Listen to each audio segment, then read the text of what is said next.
ನನ್ನ ಹೆಸರು ಆಂಟಿಮಾ ಮತ್ತು ನನಗೆ 25 ವರ್ಷ. ನನ್ನ ಪತಿ ರೋಹಿತ್ ಅಪಘಾತದಲ್ಲಿ ನನ್ನನ್ನು ಶಾಶ್ವತವಾಗಿ ತೊರೆದ ನಂತರ ಕಳೆದ 5 ವರ್ಷಗಳಿಂದ ನಾನು ಒಂಟಿಯಾಗಿದ್ದೇನೆ. ನನಗೆ ಆದಿತ್ಯ ಎಂಬ ಸುಂದರ ಮಗುವಿದೆ. ಅವನಿಗೆ ಈಗ 3 ವರ್ಷ. ನನ್ನ ಪತಿ ರೋಹಿತ್ ಹೋದ ನಂತರ ಮದುವೆಯ ನಂತರ ನಾವು ಬಾಡಿಗೆಗೆ ಪಡೆದ ಅದೇ ಫ್ಲ್ಯಾಟ್ನಲ್ಲಿ ವಾಸಿಸುತ್ತಿದ್ದೆ. ಆ ಸಣ್ಣ ಫ್ಲ್ಯಾಟ್ ನಮ್ಮ ಕನಸಿನ ಮನೆಯಾಗಿತ್ತು. ಆದರೆ ಬಾಡಿಗೆ ತುಂಬಾ ಹೆಚ್ಚಾಗಿದ್ದರಿಂದ ಅದನ್ನು ಒಬ್ಬಂಟಿಯಾಗಿ ಭರಿಸುವುದು ನನಗೆ ಕಷ್ಟಕರವಾಗುತ್ತಿತ್ತು. ರೋಹಿತ್ ಸ್ವಲ್ಪ ಹಣವನ್ನು ಉಳಿಸಿದ್ದನು ಮತ್ತು ವಿಮಾ ಹಣವನ್ನು ಪಡೆದಿದ್ದನು. ನಾನು ಅದನ್ನು ಸ್ವಲ್ಪ ಸಮಯದವರೆಗೆ ನನ್ನನ್ನು ಮತ್ತು ಮಕ್ಕಳನ್ನು ಪೋಷಿಸಲು ಬಳಸಿಕೊಂಡೆ. ಆದರೆ ಕ್ರಮೇಣ ಆ ಹಣ ಕಡಿಮೆಯಾಗಲು ಪ್ರಾರಂಭಿಸಿತು ಮತ್ತು ನಾನು ಚಿಂತಿಸಲು ಪ್ರಾರಂಭಿಸಿದೆ. ರೋಹಿತ್ ಯಾವಾಗಲೂ ಹಣ ಸಂಪಾದಿಸುತ್ತೇನೆ ಮತ್ತು ನಾನು ಮಕ್ಕಳನ್ನು ನೋಡಿಕೊಳ್ಳುತ್ತೇನೆ ಎಂದು ಹೇಳುತ್ತಿದ್ದರಿಂದ ನಾನು ಎಂದಿಗೂ ಕೆಲಸ ಮಾಡಿರಲಿಲ್ಲ. ಈಗ ನಾನು ಏನು ಮಾಡಬೇಕು? ಈ ಪ್ರಶ್ನೆ ಪ್ರತಿದಿನ ರಾತ್ರಿ ನನ್ನ ಮನಸ್ಸಿನಲ್ಲಿ ಉಳಿಯುತ್ತಿತ್ತು. ಕೆಲಸ ಮಾಡುವ ಆಲೋಚನೆ ಮನಸ್ಸಿಗೆ ಬಂದಿತು. ಆದರೆ ನನ್ನ ಮಕ್ಕಳನ್ನು ಬಿಟ್ಟು ಹೋಗಲು ನನಗೆ ಅನಿಸಲಿಲ್ಲ. ಅವರು ಇನ್ನೂ ತುಂಬಾ ಚಿಕ್ಕವರಾಗಿದ್ದರು ಮತ್ತು ಅವರಿಗೆ ನನ್ನ ಅಗತ್ಯವಿತ್ತು. ನನಗೆ ಒಂದೇ ಒಂದು ಆಯ್ಕೆ ಉಳಿದಿತ್ತು: ನನ್ನ ಹೆತ್ತವರ ಮನೆಗೆ ಹಿಂತಿರುಗಿ. ಆದಾಗ್ಯೂ ನನ್ನ ಹೆತ್ತವರೊಂದಿಗಿನ ನನ್ನ ಸಂಬಂಧ ಎಂದಿಗೂ ಚೆನ್ನಾಗಿರಲಿಲ್ಲ. ಅವರು ನಾನು ನನ್ನ ಸ್ವಂತ ಇಚ್ಛೆಯಿಂದ ಮದುವೆಯಾಗಿದ್ದೇನೆ ಎಂದು ನಂಬಿದ್ದೆ ಮತ್ತು ಈಗ ನನ್ನ ನಿರ್ಧಾರಗಳ ಪರಿಣಾಮಗಳನ್ನು ನಾನು ಹೊರಬೇಕು. ಆದರೆ ನನ್ನ ಕಿರಿಯ ಸಹೋದರ ಅನಿಕೇತ್ ಯಾವಾಗಲೂ ನನ್ನನ್ನು ಬೆಂಬಲಿಸುತ್ತಿದ್ದ. ಅವನು ನನಗಿಂತ 4 ವರ್ಷ ಚಿಕ್ಕವನು ಮತ್ತು ಇನ್ನೂ ಒಂಟಿಯಾಗಿದ್ದಾನೆ. ಅವನ ಬಳಿ ಸಣ್ಣ ಕೆಲಸವಿದೆ. ಅದು ಅವನ ಜೀವನಕ್ಕೆ ಸಹಾಯ ಮಾಡುತ್ತದೆ. ಆದರೆ ಮದುವೆಯಂತಹ ದೊಡ್ಡ ಹೆಜ್ಜೆಗೆ ಅವನ ಬಳಿ ಸಾಕಷ್ಟು ಹಣವಿಲ್ಲ. ನಾನು ನನ್ನ ಹೆತ್ತವರೊಂದಿಗೆ ಮಾತನಾಡಿದಾಗ ಅವರು ತಕ್ಷಣ ಒಪ್ಪಲಿಲ್ಲ. ನನ್ನ ತಾಯಿ, ಮಗಳೇ, ನೀನು ನಮಗೆ ಅವಿಧೇಯಳಾಗಿ ಈ ಹುಡುಗನನ್ನು ಮದುವೆಯಾದೆ. ಈಗ ನೀನು ಮತ್ತು ನಿನ್ನ ಮಕ್ಕಳು ನಮಗೆ ಹೊರೆಯಾಗುತ್ತೀರಿ ಎಂದು ಹೇಳಿದರು. ಆದರೆ ಅನಿಕೇತ್ ಮನವೊಲಿಸಿದ ನಂತರ ಅವಳು ಅಂತಿಮವಾಗಿ ಒಪ್ಪಿಕೊಂಡಳು ಮತ್ತು ಆದ್ದರಿಂದ ನಾನು ನನ್ನ 2 ಮಕ್ಕಳೊಂದಿಗೆ ನನ್ನ ಹಳೆಯ ಮನೆಗೆ ಮರಳಿದೆ. ಮನೆಗೆ ಬರುವುದು ಸುಲಭವಾಗಿತ್ತು, ಆದರೆ ಇಲ್ಲಿ ಉಳಿಯುವುದು ಹಾಗಿರಲಿಲ್ಲ. ನನ್ನ ಹೆತ್ತವರು ಈಗ ವಯಸ್ಸಾಗಿದ್ದರು ಮತ್ತು ಅವರ ಆಲೋಚನೆ ಹಳೆಯದಾಗಿತ್ತು. ಅವರು ಪ್ರತಿಯೊಂದು ಸಣ್ಣ ವಿಷಯಕ್ಕೂ ಕೋಪಗೊಳ್ಳುತ್ತಿದ್ದರು. ಕೆಲವೊಮ್ಮೆ ಮಕ್ಕಳ ಗದ್ದಲ, ಕೆಲವೊಮ್ಮೆ ನಾನು ಅಡುಗೆ ಮಾಡುವ ರೀತಿ ಅಥವಾ ನಾನು ಧರಿಸುವ ರೀತಿ. ಆಂಟಿಮಾ, ನೀನು ದುರದೃಷ್ಟಕರ. ಇಂತಹ ವಿಷಯಗಳನ್ನು ಕೇಳಿ ನನ್ನ ಹೃದಯ ಮುರಿದುಹೋಯಿತು. ಮಕ್ಕಳು ನೋಡದಂತೆ ನಾನು ರಾತ್ರಿಯಲ್ಲಿ ಒಬ್ಬಂಟಿಯಾಗಿ ಅಳುತ್ತಿದ್ದೆ. ಈ ಎಲ್ಲಾ ಸಂದರ್ಭಗಳಲ್ಲಿ ನನ್ನ ಸಹೋದರ ಅನಿಕೇತ್ ಮಾತ್ರ ನನ್ನ ಪಕ್ಕದಲ್ಲಿ ನಿಂತಿದ್ದ. ಅವನು ನನಗೆ ಹೇಳುತ್ತಿದ್ದನು, ದೀದಿ, ಬಿಟ್ಟುಕೊಡಬೇಡ, ನಾವು ಎಲ್ಲವನ್ನೂ ಒಟ್ಟಿಗೆ ಸರಿಪಡಿಸುತ್ತೇವೆ. ಒಂದು ಸಂಜೆ ಅಪ್ಪ ನನಗೆ ಕರೆ ಮಾಡಿ, ಆಂಟಿಮಾ, ಮನೆಯ ಖರ್ಚುಗಳು ತುಂಬಾ ಹೆಚ್ಚಿವೆ. ನನ್ನ ಪಿಂಚಣಿ ತುಂಬಾ ಜನರಿಗೆ ಆಹಾರವನ್ನು ನೀಡಲು ಸಾಧ್ಯವಿಲ್ಲ. ನೀವು ಕೆಲಸ ಹುಡುಕಬೇಕು. ನಾನು ಬುದ್ಧಿವಂತಿಕೆಯಿಂದ ಒಪ್ಪಿಕೊಂಡೆ. ಹೌದು ಅಪ್ಪ, ನಾನು ನಾಳೆಯಿಂದ ಕೆಲಸ ಹುಡುಕಲು ಪ್ರಾರಂಭಿಸುತ್ತೇನೆ. ನೀವು ಮತ್ತು ಅಮ್ಮ ಮಕ್ಕಳನ್ನು ನೋಡಿಕೊಳ್ಳುತ್ತೀರಿ, ಸರಿಯೇ? ಆದರೆ ಅನಿಕೇತ್ಗೆ ಇದು ಇಷ್ಟವಾಗಲಿಲ್ಲ. ಅವನು ನನ್ನ ಕೋಣೆಗೆ ಬಂದು, ದೀದಿ, ನೀನು ಎಲ್ಲಿಗೂ ಹೋಗಬೇಕಾಗಿಲ್ಲ. ನಾನು 2 ಕೆಲಸಗಳನ್ನು ತೆಗೆದುಕೊಳ್ಳುತ್ತೇನೆ. ನೀನು ಮನೆಯನ್ನು ನಿರ್ವಹಿಸಿ ಮತ್ತು ಮಕ್ಕಳನ್ನು ನೋಡಿಕೊಳ್ಳಿ. ನಾನು ಅವನಿಗೆ ವಿವರಿಸಿದೆ, ಅನಿಕೇತ್, ಇದು ನನ್ನ ಜವಾಬ್ದಾರಿ. ನೀನು ನಿನ್ನ ಭವಿಷ್ಯದ ಬಗ್ಗೆ ಯೋಚಿಸಬೇಕು. ನೀನು ಮದುವೆಯಾಗುತ್ತೀಯಾ? ನೀನು ಒಂದು ಕುಟುಂಬವನ್ನು ಪ್ರಾರಂಭಿಸುತ್ತೀಯಾ? ನಾನು ನನ್ನ ಸ್ವಂತ ಕಾಲಿನ ಮೇಲೆ ನಿಲ್ಲಬೇಕು. ಅವನು ಒಪ್ಪಲಿಲ್ಲ, ಆದರೆ ಕೊನೆಗೆ ಅವನು ಒಪ್ಪಿಕೊಳ್ಳಬೇಕಾಯಿತು. ನಾನು ಕೆಲಸ ಹುಡುಕಲು ಪ್ರಾರಂಭಿಸಿದೆ ಮತ್ತು ವಕೀಲರ ಕಚೇರಿಯಲ್ಲಿ ಕೆಲಸ ಕಂಡುಕೊಂಡೆ. ಅನಿಲ್ ಸರ್ ತುಂಬಾ ಒಳ್ಳೆಯ ವ್ಯಕ್ತಿ. ಅವರು ನನ್ನ ಪರಿಸ್ಥಿತಿಯನ್ನು ಅರ್ಥಮಾಡಿಕೊಂಡರು ಮತ್ತು ತಡವಾಗಿ ಬಂದಿದ್ದಕ್ಕಾಗಿ ನನ್ನನ್ನು ಎಂದಿಗೂ ಗದರಿಸಲಿಲ್ಲ. ಆದರೆ ಈ ಕೆಲಸ ನನಗೆ ಸಾಕಾಗಲಿಲ್ಲ. ಸಂಬಳ ತುಂಬಾ ಕಡಿಮೆಯಾಗಿತ್ತು. ಮಕ್ಕಳ ಶುಲ್ಕ, ಅವರ ಬಟ್ಟೆ ಅಥವಾ ಮನೆಗೆ ಕೊಡುಗೆ ನೀಡಲು ಸಾಕಾಗುತ್ತಿರಲಿಲ್ಲ. ನಾನು ಪ್ರತಿ ರಾತ್ರಿ ಸುಸ್ತಾಗಿ ಮನೆಗೆ ಮರಳಿದೆ. ಆದರೆ ಅದು ಸಾಕಾಗುವುದಿಲ್ಲ ಎಂದು ನನಗೆ ಆಳವಾಗಿ ತಿಳಿದಿತ್ತು. ಒಂದು ರಾತ್ರಿ ಮಕ್ಕಳು ಮಲಗಿದ ನಂತರ ನಾನು ವರಾಂಡಾದಲ್ಲಿ ಕುಳಿತಿದ್ದೆ. ಅನಿಕೇತ್ ನನ್ನ ಬಳಿಗೆ ಬಂದು, ದೀದಿ, ನೀವು ತುಂಬಾ ದಣಿದಂತೆ ಕಾಣುತ್ತಿದ್ದೀರಿ ಎಂದು ಹೇಳಿದನು. ನಾನು ನಿಟ್ಟುಸಿರು ಬಿಟ್ಟು, ಹೌದು ಅನಿಕೇತ್, ಈ ಕೆಲಸ ನನಗೆ ಸರಿಯಾಗಿಲ್ಲ. ಹಣ ತುಂಬಾ ಕಡಿಮೆ ಮತ್ತು ಕೆಲಸ ತುಂಬಾ ಹೆಚ್ಚು. ಅನಿಕೇತ್ ನನ್ನ ಕೈಯ ಮೇಲೆ ಇಟ್ಟು, ದೀದಿ, ನೀನು ನಿನ್ನ ಕೆಲಸವನ್ನು ಬಿಡಬೇಕು. ನಾನು ಇನ್ನೊಂದು ಕೆಲಸವನ್ನು ಕಂಡುಕೊಳ್ಳುತ್ತೇನೆ. ನಾನು ದಿನದ 24 ಗಂಟೆಯೂ ಕೆಲಸ ಮಾಡಬೇಕಾಗಿ ಬಂದರೂ ನಿನಗೆ ಮತ್ತು ಮಕ್ಕಳಿಗೆ ಯಾವುದೇ ಕೊರತೆಯಾಗಲು ನಾನು ಬಿಡುವುದಿಲ್ಲ. ಅವನ ಮುಖವು ಹೊಳೆಯುತ್ತಿತ್ತು. ನನಗೆ ಸಹಾಯ ಮಾಡಲು ಅವನು ನಿಜವಾಗಿಯೂ ಸಂತೋಷಪಡುತ್ತಾನೆ ಎಂಬಂತೆ.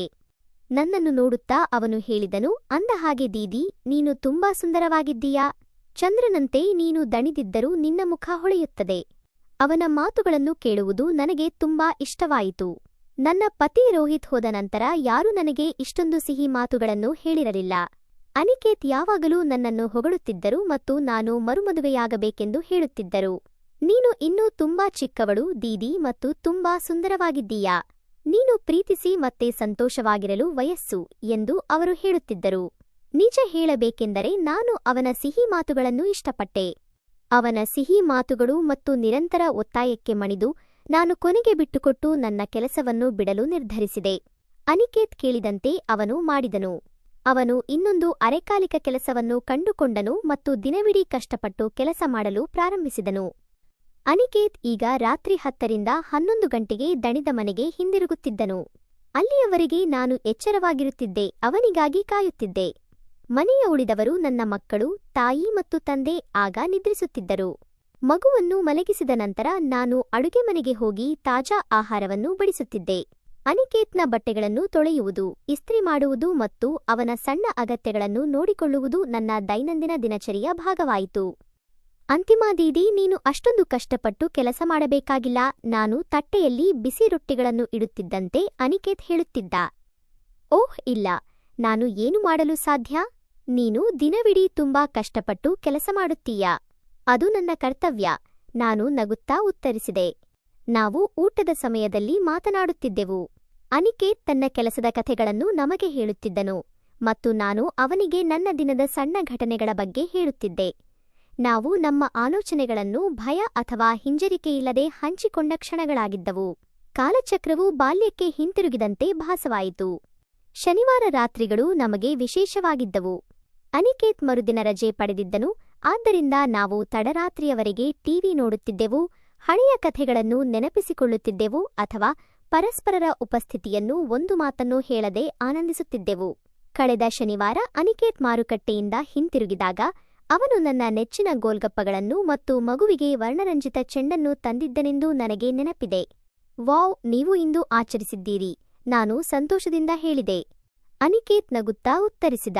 ದೀದಿ, ನನ್ನ ಹೊಸ ಕೆಲಸದಿಂದ ನನಗೆ ಮೊದಲ ಸಂಬಳ ಬಂದಿದೆ. ನಾನು ಸ್ವಲ್ಪ ಆಚರಿಸಬೇಕೆಂದುಕೊಂಡಿದ್ದೆ. ನಾನು ಗೋಲ್ಗಪ್ಪ ತಿನ್ನುತ್ತಾ ಹೇಳಿದೆ. ಅನಿಕೇತ್ ಭಾಯ್, ನಿಮ್ಮ ಹೊಸ ಕಂಪನಿಯಲ್ಲಿ ನನಗೂ ಕೆಲಸ ಸಿಕ್ಕರೆ ತುಂಬಾ ಚೆನ್ನಾಗಿರುತ್ತಿತ್ತು. ನಾನು ಕೂಡ ಸ್ವಲ್ಪ ಕೊಡುಗೆ ನೀಡಬಲ್ಲೆ. ಅನಿಕೇತ್ ತಲೆ ಅಲ್ಲಾಡಿಸಿ ನಿರಾಕರಿಸಿದನು. ಇಲ್ಲ ದೀದಿ, ಅಲ್ಲಿನ ಕೆಲಸ ತುಂಬಾ ಕಷ್ಟಕರವಾಗಿದೆ. ರಾತ್ರಿ ಪಾಳಿಗಳು ಮತ್ತು ಎಲ್ಲವೂ. ಇದು ತುಂಬಾ ಕಠಿಣ ಪರಿಶ್ರಮ. ಇದು ಪುರುಷರಿಗೆ ಮಾತ್ರ ಒಳ್ಳೆಯದು. ನಾನು ನಿರಾಶೆಯಿಂದ ಹೇಳಿದೆ. ಆದರೆ ನಾನು ನಿಮಗೆ ತುಂಬಾ ಹೊರೆಯಾಗಲು ಬಯಸುವುದಿಲ್ಲ. ಎಲ್ಲಾ ನಂತರ ನಾನು ಮತ್ತು ನನ್ನ ಮಕ್ಕಳು ನಿಮ್ಮ ಜವಾಬ್ದಾರಿಯಲ್ಲ. ಅವನು ನನ್ನ ಕೈ ಹಿಡಿದು, ದೀದಿ, ಹಾಗೆ ಹೇಳಬೇಡ. ನಿನಗಾಗಿ ಮತ್ತು ಮಕ್ಕಳಿಗಾಗಿ ಕಷ್ಟಪಟ್ಟು ಕೆಲಸ ಮಾಡುವುದು ನನಗೆ ಸಂತೋಷ. ಹೇಗಾದರೂ ನಾನು ಮದುವೆಯ ಕಲ್ಪನೆಯನ್ನು ಬಿಟ್ಟುಬಿಟ್ಟಿದ್ದೇನೆ. ನಾನು ಇನ್ನೂ ಚಿಕ್ಕವನಲ್ಲ. ನಾನು ನಕ್ಕೆ. ಏನು ಅಸಂಬದ್ಧವಾಗಿ ಮಾತನಾಡುತ್ತಿದ್ದೀಯಾ? ನಿನಗೆ ಕೇವಲ 23 ವರ್ಷ ಮತ್ತು ನೀನು ತುಂಬಾ ಚೆನ್ನಾಗಿ ಕಾಣುತ್ತೀಯಾ. ಬಹಳಷ್ಟು ಹುಡುಗಿಯರು ನಿನ್ನ ಮುಂದೆ ಸಾಲುಗಟ್ಟಿ ನಿಲ್ಲುತ್ತಾರೆ ಮತ್ತು ನಿನ್ನನ್ನು ಕಂಡುಕೊಳ್ಳುವ ಹುಡುಗಿ ತುಂಬಾ ಅದೃಷ್ಟಶಾಲಿ. ಅನಿಕೇತ್ ಮೌನವಾಗಿದ್ದನು. ಅವನು ಮುಗುಳ್ನಕ್ಕ. ನಿಜ ಹೇಳಬೇಕೆಂದರೆ ನನ್ನ ಸಹೋದರ ಅನಿಕೇತ್ ನಿಜವಾಗಿಯೂ ಒಳ್ಳೆಯ ವ್ಯಕ್ತಿ. ಅವನಿಗೆ ತುಂಬಾ ಸಿಹಿ ಸ್ವಭಾವವಿತ್ತು. ಹಳ್ಳಿಯಲ್ಲಿ ಎಲ್ಲರೂ ಅವನನ್ನು ಇಷ್ಟಪಡುತ್ತಿದ್ದರು. ಅವನು ಯಾರ ಬಗ್ಗೆಯೂ ಕೆಟ್ಟದಾಗಿ ಮಾತನಾಡಲಿಲ್ಲ. ಯಾವಾಗಲೂ ಇತರರಿಗೆ ಸಹಾಯ ಮಾಡಲು ಸಿದ್ಧ. ಅವನು ನನ್ನ ಸಹೋದರ ಎಂಬ ಕಾರಣಕ್ಕಾಗಿ ನಾನು ಇದನ್ನು ಹೇಳುತ್ತಿಲ್ಲ, ಆದರೆ ಅವನಿಗೆ ನಿಜವಾಗಿಯೂ ಶುದ್ಧ ಆತ್ಮವಿತ್ತು ಎಂಬ ಕಾರಣಕ್ಕಾಗಿ. ಒಂದು ಶನಿವಾರ ರಾತ್ರಿ ನಾವು ಮತ್ತೆ ತಡವಾಗಿ ಎಚ್ಚರವಾಗಿರುತ್ತಿದ್ದೆವು. ಟಿವಿಯಲ್ಲಿ ಒಂದು ಸಿನಿಮಾ ಪ್ರಸಾರವಾಗುತ್ತಿತ್ತು. ಅನಿಕೇತ್ ಇದ್ದಕ್ಕಿದ್ದಂತೆ, ದೀದಿ, ನಾನು ಬಹಳ ಸಮಯದಿಂದ ಅದರ ಬಗ್ಗೆ ಯೋಚಿಸುತ್ತಿದ್ದೇನೆ. ನೀವು ಮರುಮದುವೆಯಾಗಬೇಕು ಎಂದು ಹೇಳಿದನು. ನಾನು ಆಳವಾದ ಉಸಿರನ್ನು ತೆಗೆದುಕೊಂಡೆ. ಇಲ್ಲ ಅನಿಕೇತ್, ನನಗೆ ಬೇಡ. ನನಗೆ ಒಂದು ಮಗುವಿದೆ ಮತ್ತು ಮಲತಂದೆ ಇರುವ ಮಕ್ಕಳಿಗೆ ಜೀವನ ಎಷ್ಟು ಕಷ್ಟಕರವಾಗಿರುತ್ತದೆ ಎಂದು ನಿಮಗೆ ತಿಳಿದಿದೆ.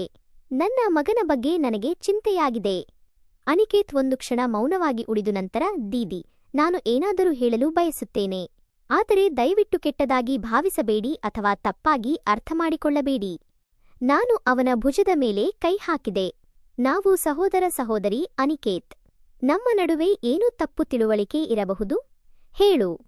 ಅವನು ಹಿಂಜರಿದನು. ನಿಜ ಹೇಳು ದೀದಿ, ನೀವು ಮರುಮದುವೆಯಾಗುವುದು ನನಗೆ ಇಷ್ಟವಿಲ್ಲ. ನನಗೆ ಆಘಾತವಾಯಿತು. ಏಕೆ ಅನಿಕೇತ್?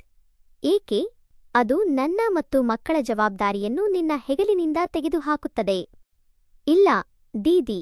ಅವನು ನನ್ನನ್ನು ನೋಡಿ, ನನಗೆ ಈ ಜವಾಬ್ದಾರಿ ಇಷ್ಟ.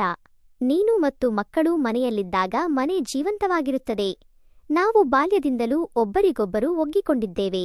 ನಾವು ಹಳ್ಳಿಯ ಹಿಂಭಾಗದಲ್ಲಿರುವ ಕೊಳದಲ್ಲಿ ಒಟ್ಟಿಗೆ ಈಜಲು ಹೋದಾಗ ನಿಮಗೆ ನೆನಪಿದೆಯೇ? ಅನಿಕೇತ್ ನನ್ನನ್ನು ಅವನೊಂದಿಗೆ ಬಯಸುತ್ತಾನೆ ಎಂದು ತಿಳಿದು ನನಗೆ ಸಂತೋಷವಾಯಿತು. ನನ್ನ ಪೋಷಕರು ಯಾವಾಗಲೂ ನನ್ನನ್ನು ಮರುಮದುವೆಯಾಗಲು ಪ್ರೋತ್ಸಾಹಿಸುತ್ತಿದ್ದರು. ಆದರೆ ಅನಿಕೇತ್ ನಾನು ಅವನೊಂದಿಗೆ ಇಲ್ಲಿಯೇ ಇರಬೇಕೆಂದು ಬಯಸುತ್ತಿದ್ದರು. ಹಬ್ಬಗಳ ಸಮಯದಲ್ಲಿ ಅನಿಕೇತ್ ನನಗೂ ಮಕ್ಕಳಿಗೂ ಹೊಸ ಬಟ್ಟೆಗಳನ್ನು ತರುತ್ತಿದ್ದನು. ದೀಪಾವಳಿಯಂದು ಅವನು ತನ್ನ ಸಂಪೂರ್ಣ ಸಂಬಳವನ್ನು ನಮಗಾಗಿ ಖರ್ಚು ಮಾಡಿದನು. ಮಕ್ಕಳಿಗೆ ಆಟಿಕೆಗಳು, ನನಗೆ ಸೀರೆ ಮತ್ತು ಮನೆಗೆ ಹೊಸ ಪರದೆಗಳು. ಅನಿಕೇತ್, ನಿನಗೂ ಸ್ವಲ್ಪ ಹಣವನ್ನು ಉಳಿಸಿ. ನಾನು ಅವನಿಗೆ ವಿವರಿಸಿದೆ, ನಿನ್ನ ಮದುವೆಗೆ ಸ್ವಲ್ಪ ಉಳಿಸಿ. ಅವನು ಮುಗುಳ್ನಕ್ಕನು. ದೀದಿ, ನಾನು ಮದುವೆಯನ್ನು ಬಿಟ್ಟುಬಿಟ್ಟಿದ್ದೇನೆ ಎಂದು ನಾನು ನಿನಗೆ ಹೇಳಿದೆ. ನಾವು ಹೀಗೆಯೇ ಬದುಕುತ್ತೇವೆ. ನೀನು ನಾನು ಮದುವೆಯಾಗುವುದಿಲ್ಲ. ನಾನು ನಕ್ಕು ಸುಮ್ಮನಾದೆ.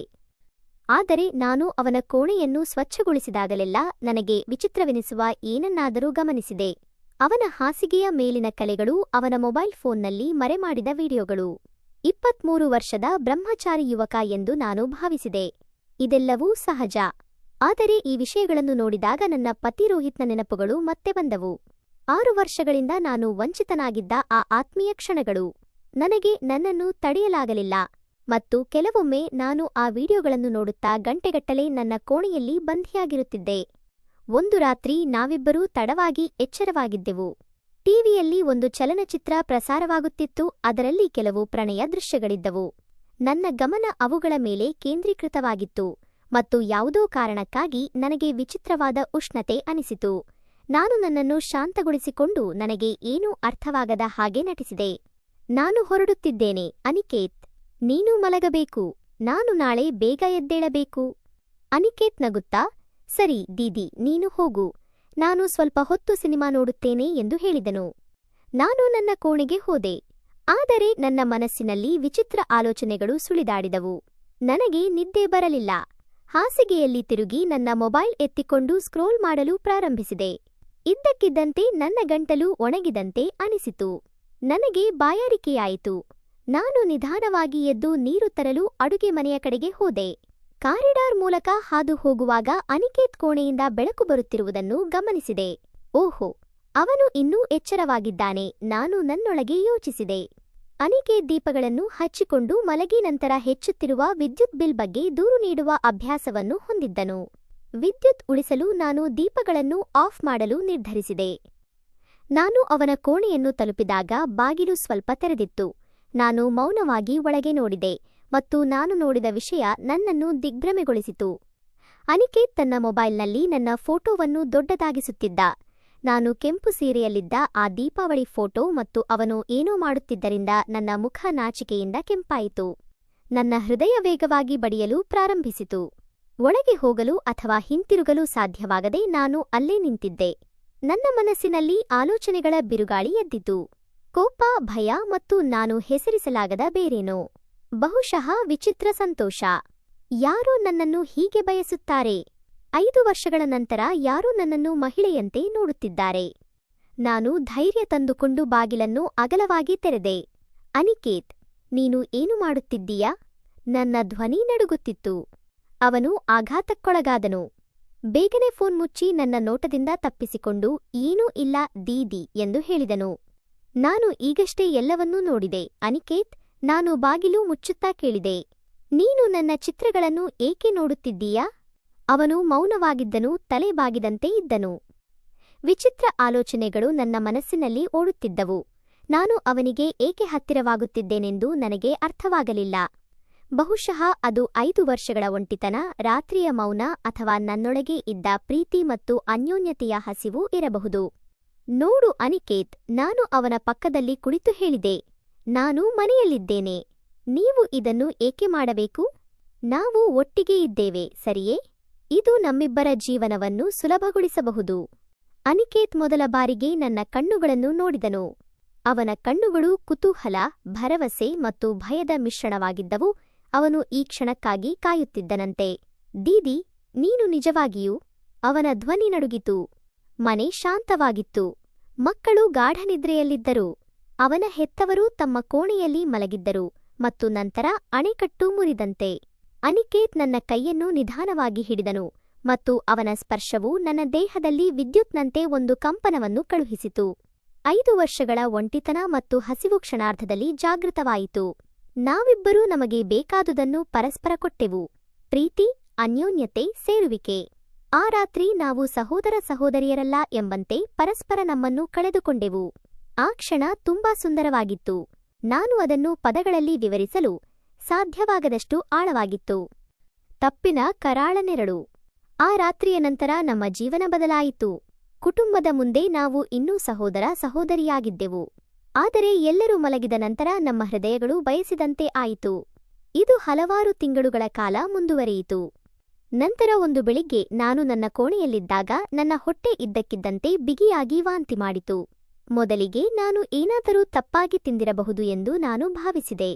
ಆದರೆ ಮರುದಿನ ಮತ್ತು ನಂತರ ಅದೇ ಸಂಭವಿಸಿತು. ನನ್ನ ಮನಸ್ಸಿನಲ್ಲಿ ಅನುಮಾನಗಳು ಹುಟ್ಟಿಕೊಂಡವು. ನಾನು ಸದ್ದಿಲ್ಲದೆ ಹಳ್ಳಿಯಿಂದ ಸ್ವಲ್ಪ ದೂರದಲ್ಲಿರುವ ಬುಡಕಟ್ಟು ವಸಾಹತು ಪ್ರದೇಶಕ್ಕೆ ಹೋದೆ. ಅಲ್ಲಿ ವಯಸ್ಸಾದ ತಾಯಂದಿರು ವಾಸಿಸುತ್ತಿದ್ದರು. ಹಳ್ಳಿಯ ಮಹಿಳೆಯರ ಆರೋಗ್ಯ ಸಮಸ್ಯೆಗಳಿಗೆ ಚಿಕಿತ್ಸೆ ನೀಡುತ್ತಿದ್ದರು. ಮೈ ನನ್ನ ಹೊಟ್ಟೆಯನ್ನು ಹೊಡೆದು ನನ್ನ ಕಣ್ಣುಗಳನ್ನು ನೋಡುತ್ತಾ ಕೆಲವು ಪ್ರಶ್ನೆಗಳನ್ನು ಕೇಳಿದಳು. ಮಗಳೇ ಆಂಟಿಮಾ, ಅವಳು ಮೆಲ್ಲನೆ ಹೇಳಿದಳು, ನಿನ್ನ ಗರ್ಭದಲ್ಲಿ ಜೀವವಿದೆ.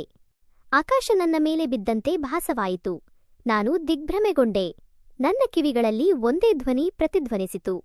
ನನ್ನ ಇಡೀ ದೇಹವು ನಡುಗುತ್ತಿತ್ತು. ನಾನು ನನ್ನನ್ನು ಶಪಿಸಿಕೊಳ್ಳಲು ಪ್ರಾರಂಭಿಸಿದೆ. ನಾನು ಏನು ಮಾಡಿದೆ? ನನ್ನ ಸ್ವಂತ ಸಹೋದರನಿಗೆ ಮತ್ತು ಈಗ ಇದು. ನನಗೆ ನನ್ನ ಮೇಲೆಯೇ ದ್ವೇಷ. ನಾನು ಮನೆಗೆ ಬಂದಾಗ ನಾನು ನೇರವಾಗಿ ಕೆಲಸದಿಂದ ಹಿಂತಿರುಗಿದ್ದ ಅನಿಕೇತ್ ಬಳಿಗೆ ಹೋದೆ. ಅನಿಕೇತ್ ಸಹೋದರ, ನಾನು ನಡುಗುವ ಧ್ವನಿಯಲ್ಲಿ ಹೇಳಿದೆ, ನಾನು ನಿನಗೆ ಏನಾದರೂ ಹೇಳಬೇಕು. ಏನಾಯಿತು ದೀದಿ? ಅವನು ಕೇಳಿದನು. ನನ್ನ ಮುಖದ ಮೇಲಿನ ನೋಟ ನೋಡಿ ಚಿಂತಿತನಾಗಿದ್ದನು. ನಾನು ಅಳಲು ಪ್ರಾರಂಭಿಸಿದೆ. ನಾನು ಅನಿಕೇತ್ಗೆ ಎಲ್ಲವನ್ನೂ ಹೇಳಿದೆ. ಅನಿಕೇತ್ ಮುಖ ಕಳೆಗುಂದಿತು. ಅವನು ಕುರ್ಚಿಯ ಮೇಲೆ ಕುಳಿತನು. ಅವನ ಕಾಲುಗಳು ಕೈಬಿಟ್ಟಂತೆ. ಇದು ದೊಡ್ಡ ತಪ್ಪು, ಅವನು ಹೇಳಿದನು. ನಾವು ಈ ಸಂಬಂಧವನ್ನು ಕೊನೆಗೊಳಿಸಬೇಕು. ಆದರೆ ಮೊದಲು ಈ ಸಮಸ್ಯೆಗೆ ಪರಿಹಾರವನ್ನು ಕಂಡುಹಿಡಿಯಬೇಕು. ನಮಗೆ ಒಂದು ದೊಡ್ಡ ಪ್ರಶ್ನೆ ಎದುರಾಯಿತು. ನಾವು ಏನು ಮಾಡಬೇಕು? ಹಳ್ಳಿಯಲ್ಲಿ ಯಾರಿಗಾದರೂ ಈ ವಿಷಯ ತಿಳಿದರೆ ನಮ್ಮ ಮತ್ತು ನಮ್ಮ ಕುಟುಂಬದ ಗೌರವ ಹಾಳಾಗುತ್ತದೆ. ನನ್ನ ಮಕ್ಕಳಿಗೆ ಏನಾಗುತ್ತದೆ? ಅವರ ಭವಿಷ್ಯ ಏನಾಗುತ್ತದೆ? ನಾನು ಪಟ್ಟಣದ ವೈದ್ಯರೊಂದಿಗೆ ಮಾತನಾಡುತ್ತೇನೆ, ಅನಿಕೇತ್ ಹೇಳಿದನು. ನಾವು ಜಾತ್ರೆಯ ನೆಪದಲ್ಲಿ ನಗರಕ್ಕೆ ಹೋಗುತ್ತೇವೆ. ನಾವು ಅಣ್ಣ ತಂಗಿ ಎಂದು ಅಲ್ಲಿ ಯಾರಿಗೂ ತಿಳಿಯುವುದಿಲ್ಲ. ಮರುದಿನ ನಾವಿಬ್ಬರೂ ನಗರಕ್ಕೆ ಹೋದೆವು. ಒಂದು ಸಣ್ಣ ಚಿಕಿತ್ಸಾಲಯದಲ್ಲಿ ವೈದ್ಯರು ನನ್ನನ್ನು ಪರೀಕ್ಷಿಸಿ ದೃಢಪಡಿಸಿದರು. ಭಾರವಾದ ಹೃದಯದಿಂದ ನಾನು ಅನಿಕೇತ್ಗೆ, ಇದು ನಮ್ಮ ತಪ್ಪಿನ ಪರಿಣಾಮ. ಅನಿಕೇತ್, ನಾವು ಇದನ್ನು ಮುಂದುವರಿಸಲು ಸಾಧ್ಯವಿಲ್ಲ. ಅನಿಕೇತ್ ನನ್ನ ಕೈ ಹಿಡಿದು ತಲೆಯಾಡಿಸಿದ. ವೈದ್ಯರನ್ನು ಸಂಪರ್ಕಿಸಿದ ನಂತರ ನನ್ನ ಜೀವನದ ಅತ್ಯಂತ ಕಠಿಣ ನಿರ್ಧಾರವನ್ನು ನಾನು ತೆಗೆದುಕೊಂಡೆ. ಬೇರ್ಪಡುವಿಕೆಯ ನೋವು. ಹಳ್ಳಿಗೆ ಹಿಂತಿರುಗಿದ ನಂತರ ನನ್ನ ಹೃದಯ ಮತ್ತು ಆತ್ಮ ಭಾರವಾಗಿತ್ತು. ನಾನು ಅನಿಕೇತ್ಗೆ ಹೇಳಿದೆ, ಈಗ ನಾವು ನಮ್ಮ ಜೀವನವನ್ನು ಬೇರ್ಪಡಿಸಬೇಕು. ನಾನು ನನ್ನ ಮಕ್ಕಳೊಂದಿಗೆ ಹೋಗುತ್ತೇನೆ ಮತ್ತು ನೀವು ನಿಮ್ಮ ಜೀವನವನ್ನು ಪ್ರಾರಂಭಿಸಿ. ಅನಿಕೇತ್ನ ಕಣ್ಣುಗಳು ಕಣ್ಣೀರಿನಿಂದ ತುಂಬಿದ್ದವು. ಕ್ಷಮಿಸಿ ದೀದಿ, ಅವನು ಹೇಳಿದನು. ನಾನು ನಿಮ್ಮನ್ನು ಈ ಸ್ಥಿತಿಗೆ ತಂದಿದ್ದೇನೆ. ಇಲ್ಲ ಅನಿಕೇತ್, ಇದು ನಮ್ಮಿಬ್ಬರ ತಪ್ಪು. ನಾನು ಅವನ ಭುಜದ ಮೇಲೆ ಕೈ ಇಟ್ಟು ಹೇಳಿದೆ. ಆದರೆ ಈಗ ನಾವು ಸರಿಯಾದ ಹಾದಿಯಲ್ಲಿ ಹೋಗಬೇಕು. ಮರುದಿನವೇ ನಾನು ಕೆಲಸ ಹುಡುಕಲು ಪ್ರಾರಂಭಿಸಿದೆ. ನಗರದಲ್ಲಿ ಕೆಲಸ ಹುಡುಕುವುದು ಮತ್ತು ನನ್ನದೇ ಆದ ಕೆಲಸವನ್ನು ಪ್ರಾರಂಭಿಸುವುದು ನನ್ನ ಉದ್ದೇಶವಾಗಿತ್ತು. ಮಕ್ಕಳೊಂದಿಗೆ ಹೊಸ ಆರಂಭ. ಆದರೆ ದಿನಗಳು ಕಳೆದಂತೆ ನನ್ನೊಳಗೆ ಒಂದು ವಿಚಿತ್ರ ನೋವು ಮತ್ತು ಶೂನ್ಯತೆ ಬೆಳೆಯಿತು. ಅನಿಕೇತ್ ಕೂಡ ತೊಂದರೆಗೀಡಾದಂತೆ ಕಾಣುತ್ತಿತ್ತು. ಅವನು ಕೆಲಸದಿಂದ ಮನೆಗೆ ಬಂದು ನೇರವಾಗಿ ತನ್ನ ಕೋಣೆಗೆ ಹೋಗುತ್ತಿದ್ದನು. ಅಲ್ಲಿಯೂ ತಿನ್ನುತ್ತಿದ್ದನು. ನಮ್ಮ ಕಣ್ಣುಗಳು ಭೇಟಿಯಾಗುವುದನ್ನು ತಪ್ಪಿಸುತ್ತಿದ್ದವು. ಆದರೆ ಅವರು ಹಾಗೆ ಮಾಡಿದಾಗಲೆಲ್ಲ ಒಂದು ವಿಚಿತ್ರ ನೋವು ಅವರಲ್ಲಿ ಹೊಳೆಯುತ್ತಿತ್ತು. ಒಂದು ರಾತ್ರಿ ಮಕ್ಕಳನ್ನು ಮಲಗಿಸಿದ ನಂತರ ನಾನು ಹೊರಗೆ ಅಂಗಳದಲ್ಲಿ ಕುಳಿತಿದ್ದೆ. ಆಕಾಶದಲ್ಲಿ ಚಂದ್ರ ಹೊಳೆಯುತ್ತಿದ್ದನು. ಅನಿಕೇತ್ ಕೂಡ ಬಂದು ಸದ್ದಿಲ್ಲದೆ ಕುಳಿತನು. ದೀದಿ, ಅವನು ಮೆಲ್ಲನೆ ಹೇಳಿದನು, ನಾನು ನಾಳೆ ನಗರಕ್ಕೆ ಹೋಗುತ್ತಿದ್ದೇನೆ. ನನಗೆ ಅಲ್ಲಿ ಒಳ್ಳೆಯ ಕೆಲಸ ಸಿಕ್ಕಿದೆ. ನನ್ನ ಹೃದಯ ಬಡಿತ ಹೆಚ್ಚಾಯಿತು. ನಾನು ಬೇಗನೆ ಕೇಳಿದೆ, ಹೌದು, ಅದು ಸರಿ ಅಂತ ನನಗನ್ನಿಸುತ್ತದೆ. ಅವನು ಹೇಳಿದನು, ನಾನು ಇಲ್ಲೇ ಇದ್ದರೆ ಅದು ನಮಗಿಬ್ಬರಿಗೂ ಕಷ್ಟವಾಗುತ್ತದೆ ಮತ್ತು ನನ್ನ ತಂದೆ ಮತ್ತು ತಾಯಿ ಕೂಡ ಅನುಮಾನಿಸಬಹುದು. ನಾನು ಮೌನವಾಗಿದ್ದೆ. ಅವನು ಹೇಳಿದ್ದು ಸರಿ. ನಮ್ಮ ಸಂಬಂಧದ ರಹಸ್ಯ ಎಂದಾದರೂ ಬಹಿರಂಗವಾದರೆ ಅದು ನಮಗೆ ಮಾತ್ರವಲ್ಲದೆ ಇಡೀ ಕುಟುಂಬಕ್ಕೆ ಅವಮಾನವನ್ನು ತರುತ್ತದೆ. ನಂತರ ಇದ್ದಕ್ಕಿದ್ದಂತೆ ಅನಿಕೇತ್ ನನ್ನ ಕೈ ಹಿಡಿದನು. ದೀದಿ, ನಾನು ನಿನ್ನನ್ನು ಏನಾದರೂ ಕೇಳಲು ಬಯಸುತ್ತೇನೆ. ಅವನ ಧ್ವನಿಯಲ್ಲಿ ವಿಚಿತ್ರವಾದ ಉತ್ಸಾಹವಿತ್ತು. ನೀನು ನನ್ನ ಜೊತೆ ಬರ್ತೀಯಾ? ನಾನು ಮೆಲ್ಲನೆ ಕೇಳಿದೆ. ನೀನು ಮತ್ತು ಮಕ್ಕಳು ನಾವೆಲ್ಲರೂ ಒಟ್ಟಿಗೆ ನಗರಕ್ಕೆ ಹೋಗೋಣ. ಅಲ್ಲಿ ಯಾರೂ ನಮ್ಮನ್ನು ಗುರುತಿಸುವುದಿಲ್ಲ. ನಾವು ಒಟ್ಟಿಗೆ ಬದುಕಬಹುದು. ನಾವು ಯಾರೆಂದು ಯಾರಿಗೂ ತಿಳಿಯುವುದಿಲ್ಲ. ನಾನು ದಿಗ್ಭ್ರಮೆಗೊಂಡೆ. ಅನಿಕೇತ್, ನೀನು ಹುಚ್ಚನಾ? ಇದು ತಪ್ಪು. ಆದರೆ ಏಕೆ, ದೀದಿ? ಅವನು ಉತ್ಸಾಹದಿಂದ ಹೇಳಿದನು, ನಾವು ಒಬ್ಬರನ್ನೊಬ್ಬರು ಪ್ರೀತಿಸುತ್ತೇವೆ. ನಾವು ಒಟ್ಟಿಗೆ ಸಂತೋಷವಾಗಿದ್ದೇವೆ. ಮಕ್ಕಳು ಕೂಡ ನನ್ನನ್ನು ಪ್ರೀತಿಸುತ್ತಾರೆ. ಯಾರಿಗೂ ತಿಳಿಯದಿರುವವರೆಗೆ ಇದರಿಂದ ಏನು ವ್ಯತ್ಯಾಸವಾಗುತ್ತದೆ? ನಾನು ಅವನ ಕೈಕುಲುಕಿದೆ. ನಿಲ್ಲಿಸು, ಅನಿಕೇತ್. ನಾವು ಇದನ್ನು ಮಾಡಲು ಸಾಧ್ಯವಿಲ್ಲ. ಇದು ಪಾಪ. ಮತ್ತು ಯಾರಾದರೂ ಎಂದಾದರೂ ಕಂಡುಕೊಂಡರೆ ನಾವು ದೇಶದ ಯಾವುದೇ ಮೂಲೆಗೆ ಹೋಗಬಹುದು. ನಮ್ಮ ಸತ್ಯ ನಮ್ಮೊಂದಿಗೆ ಇರುತ್ತದೆ. ಅನಿಕೇತ್ ನನ್ನನ್ನು ತೀವ್ರವಾಗಿ ನೋಡಿದನು. ಅವನ ಕಣ್ಣುಗಳಲ್ಲಿ ಕಣ್ಣೀರು ಮತ್ತು ಬೆಂಕಿಯಿತ್ತು. ಆದರೆ ನಾನು ನೀನಿಲ್ಲದೆ ಬದುಕಲು ಸಾಧ್ಯವಿಲ್ಲ, ದೀದಿ, ಅವನು ನೋವಿನ ಧ್ವನಿಯಲ್ಲಿ ಹೇಳಿದನು. ನಾನು ನಿನ್ನನ್ನು ಪ್ರೀತಿಸುತ್ತೇನೆ, ಕೇವಲ ಸಹೋದರಿಯಾಗಿ ಅಲ್ಲ. ಇದು ಪ್ರೀತಿಯಲ್ಲ, ಕಾಮ. ಅನಿಕೇತ್, ನಾನು ತೀಕ್ಷ್ಣವಾಗಿ ಹೇಳಿದೆ. ಅದು ಕೇವಲ ಕಾಮವಲ್ಲ ಎಂದು ನನಗೆ ತಿಳಿದಿದ್ದರು. ನಮ್ಮ ನಡುವೆ ಆಳವಾದ ಏನೋ ಇತ್ತು. ಆದರೆ ಅವನನ್ನು ಹೆಸರು ಹೇಳುವುದು ಪಾಪ. ಅನಿಕೇತ್ ಎದ್ದು ಅವನ ಕೋಣೆಗೆ ಹೋದನು. ನಾನು ಅಂಗಳದಲ್ಲಿ ಕುಳಿತು ನನ್ನ ಅದೃಷ್ಟವನ್ನು ನೆನೆದು ಅಳುತ್ತಿದ್ದೆ. ಮರುದಿನ ಬೆಳಿಗ್ಗೆ ನಾನು ಎದ್ದಾಗ ಅನಿಕೇತ್ನ ಕೋಣೆ ಖಾಲಿಯಾಗಿರುವುದನ್ನು ನಾನು ನೋಡಿದೆ. ಅವನು ತನ್ನ ಚೀಲವನ್ನು ತೆಗೆದುಕೊಂಡು ಹೊರಟು ಹೋದನು. ಅವನು ಒಂದು ಪತ್ರವನ್ನು ಬಿಟ್ಟು ಹೋಗಿದ್ದನು. ಅದರಲ್ಲಿ ಹೀಗೆ ಬರೆದಿತ್ತು, ನನ್ನ ಪ್ರೀತಿಯ ದೀದಿ, ನಾನು ಹೋಗುತ್ತಿದ್ದೇನೆ. ನೀವು ಈ ನಗರವನ್ನು ಬಿಟ್ಟು ಹೋಗುತ್ತಿರುವುದು ಸರಿ. ನಾವು ಒಟ್ಟಿಗೆ ಇರುವುದು ತಪ್ಪು. ನನ್ನಿಂದಾಗಿ ನಿಮ್ಮ ಜೀವನದಲ್ಲಿ ಅಥವಾ ಮಕ್ಕಳ ಜೀವನದಲ್ಲಿ ಯಾವುದೇ ಸಮಸ್ಯೆಗಳು ಬರಬಾರದು ಎಂದು ನಾನು ಬಯಸುತ್ತೇನೆ. ನಾನು ನಗರದಲ್ಲಿ ಕೆಲಸ ಪಡೆದುಕೊಂಡಿದ್ದೇನೆ. ನಾನು ಪ್ರತಿ ತಿಂಗಳು ಹಣವನ್ನು ಕಳುಹಿಸುತ್ತೇನೆ. ನಾನು ಇಲ್ಲಿರುವವರೆಗೆ ನಿಮಗೆ ಅಥವಾ ಮಕ್ಕಳಿಗೆ ಎಂದಿಗೂ ಏನೂ ಕೊರತೆಯಾಗುವುದಿಲ್ಲ. ನನ್ನನ್ನು ಕ್ಷಮಿಸಿ ದೀದಿ, ನಾನು ನಿಮ್ಮ ಅನಿಕೇತ್. ಹಾಗಾದರೆ ಸ್ನೇಹಿತರೆ, ಈ ಕಥೆ ನಿಮಗೆ ಹೇಗೆ ಇಷ್ಟವಾಯಿತು? ದಯವಿಟ್ಟು ನಿಮ್ಮ ಅಭಿಪ್ರಾಯಗಳನ್ನು ಹಂಚಿಕೊಳ್ಳಿ. ನಿಮಗೆ ಇಷ್ಟವಾಗಿದ್ದರೆ ಲೈಕ್ ಮಾಡಿ ಮತ್ತು ನಿಮ್ಮ ಸ್ನೇಹಿತರೊಂದಿಗೆ ಹಂಚಿಕೊಳ್ಳಿ. ಈ ರೀತಿಯ ಹೆಚ್ಚಿನ ಕಥೆಗಳಿಗಾಗಿ ನಮ್ಮ ಚಾನೆಲ್ಗೆ ಚಂದಾದಾರರಾಗಿ ಮತ್ತು ಬೆಲ್ ಐಕಾನ್ ಒತ್ತಲು ಮರೆಯಬೇಡಿ. ಧನ್ಯವಾದಗಳು.